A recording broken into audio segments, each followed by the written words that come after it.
I'm going to screen share. All right, we are live.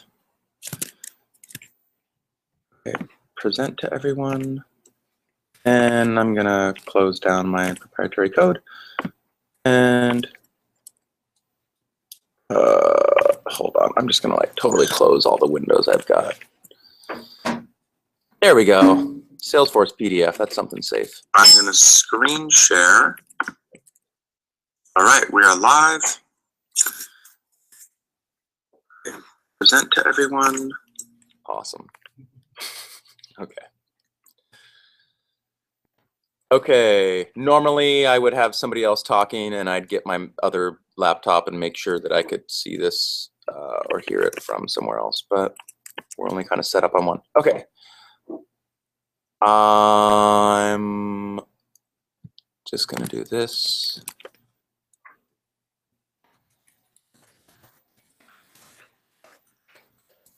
Okay.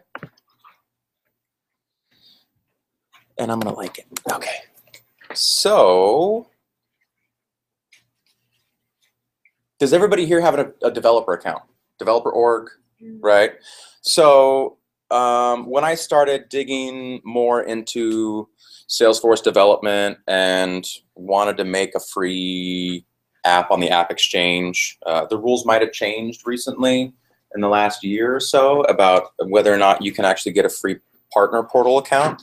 But for anybody that's interested in becoming an app provider where you're actually selling something on the App Exchange, there is a price. I mean, if you actually want to make revenue on the App Exchange, there is, a 4-digit price entry point.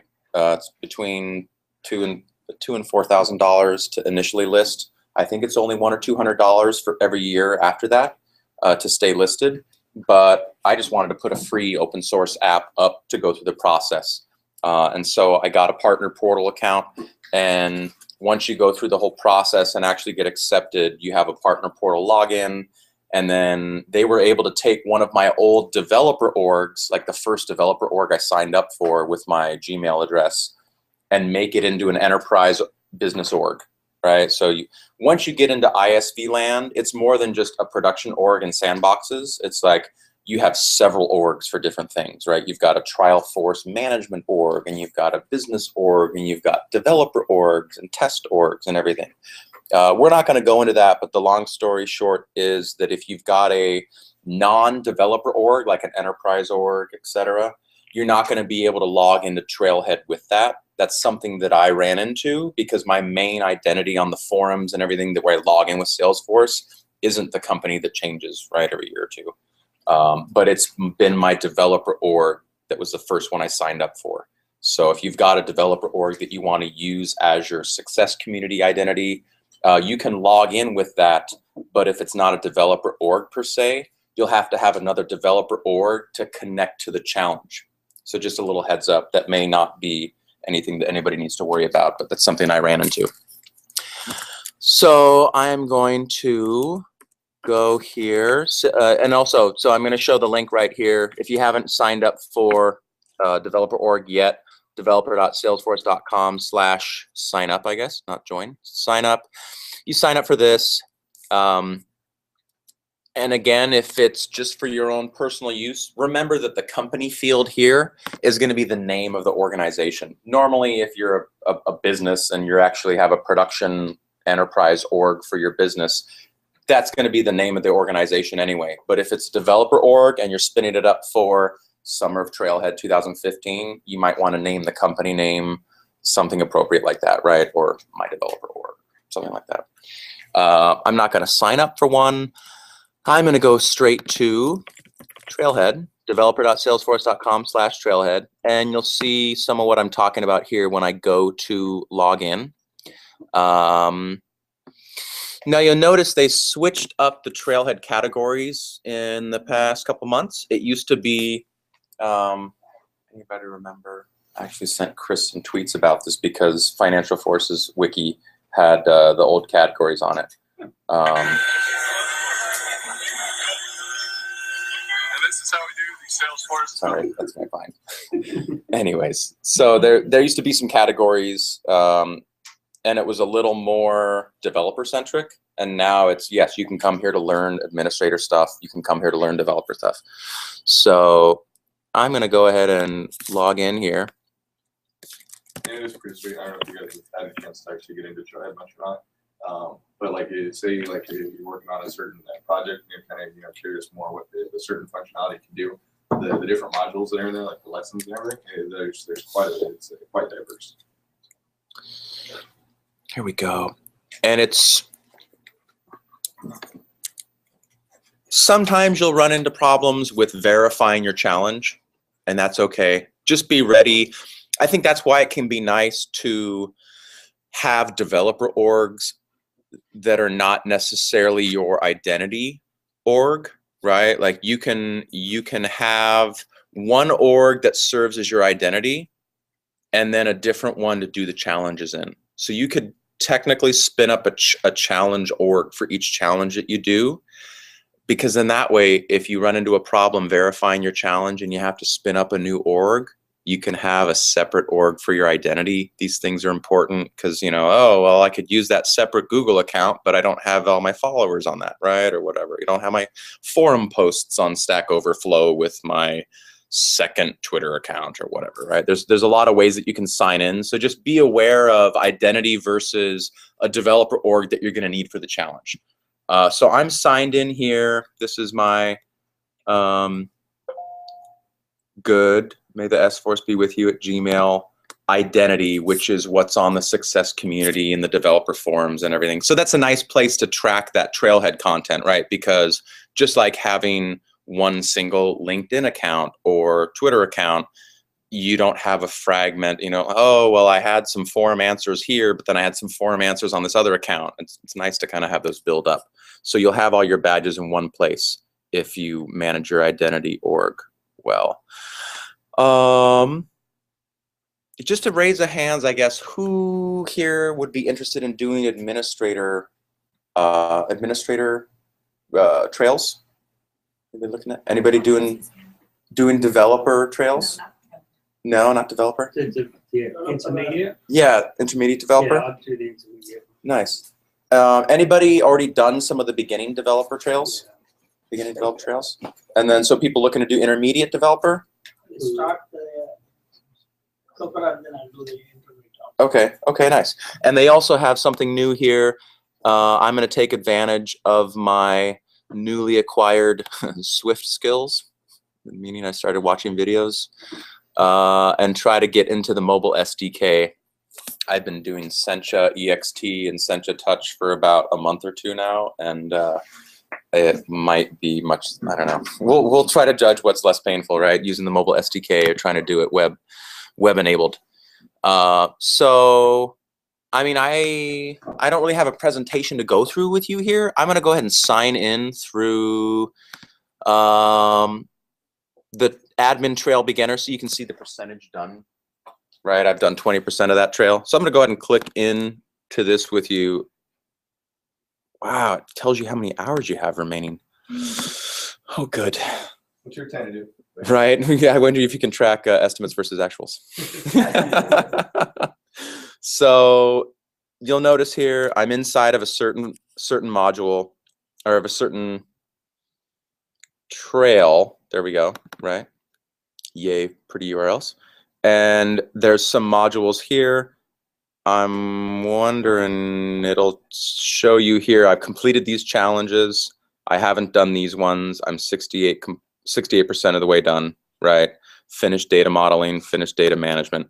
So it's very intuitive. I mean, it's better than any paid training thing I've seen. I mean, I've walked through so many of those. Oh, what's the Adobe product that starts with a C where you do walk through? I mean, it's some of the Salesforce training. If you take some of the Salesforce training modules, they'll walk through and you play a segment and then it stops.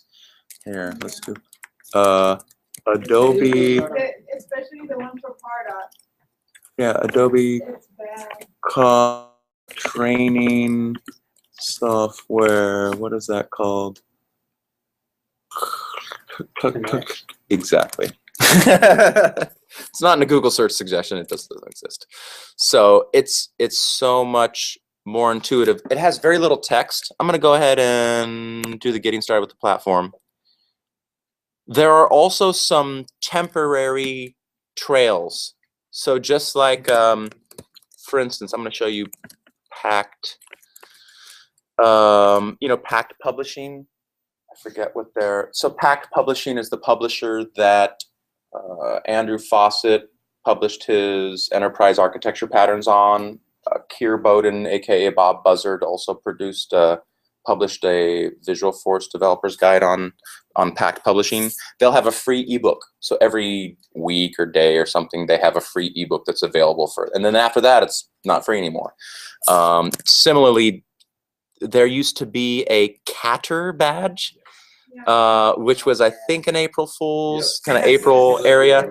So that, I'm not sure if there's any sort of push notification or email that you can get when those badges are there. It's just kind of like Ross or Marshalls. You just got to keep stopping by, and when the good stuff is there, you get it, right?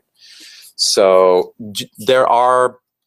there's like a Lego badge somewhere here, and I think it's in the developer area because it has to do with let's see, Trailhead Lego badge. Oh, there's a Lego one? Yeah, you can be in the Boy Scouts. No, Trailhead special badges, maybe. So anyways, here we go. No, that's Boy Scouts. Okay. Anyways, there are special limited edition badges that pop up. And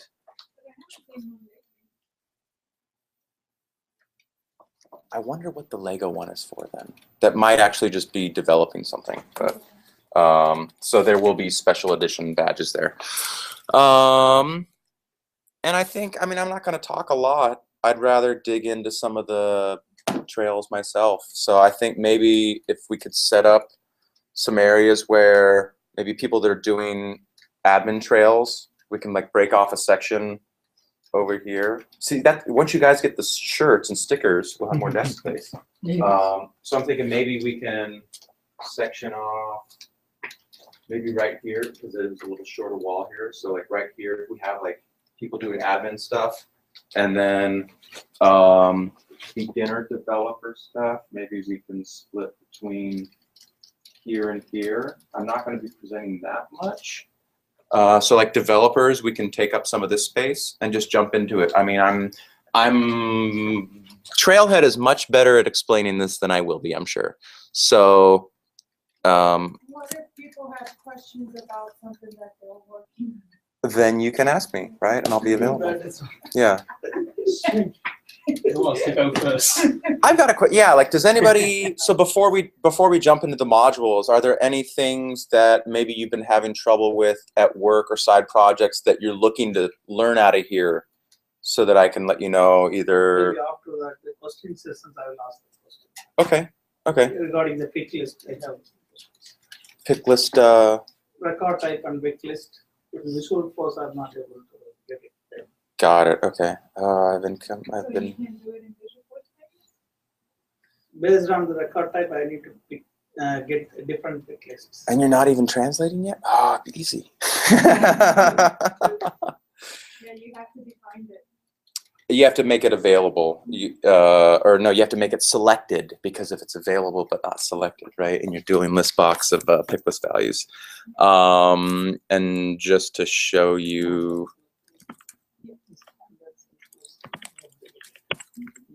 an example of what that might look like. Let me get a quick raise of hands. Who here has made a custom object in Salesforce? Made an object? Made a field? Made a custom field? Okay. Dealt with record types? Different record types? Okay, okay. Created an app. It's an app. Like a set of tabs. Do you make apps? I do make apps. Look at this. Create app. Oh wait, it's harder. Okay, there we go. Create apps. There's so many places now. Look at that. New app, custom app, Summer of Trailhead. That's a little long, but Environment Hub's not short, so we won't deal with that. Oh, Summer of Trailhead app done. And what tabs do we want in there? I guess just home, right? Reports and dashboards.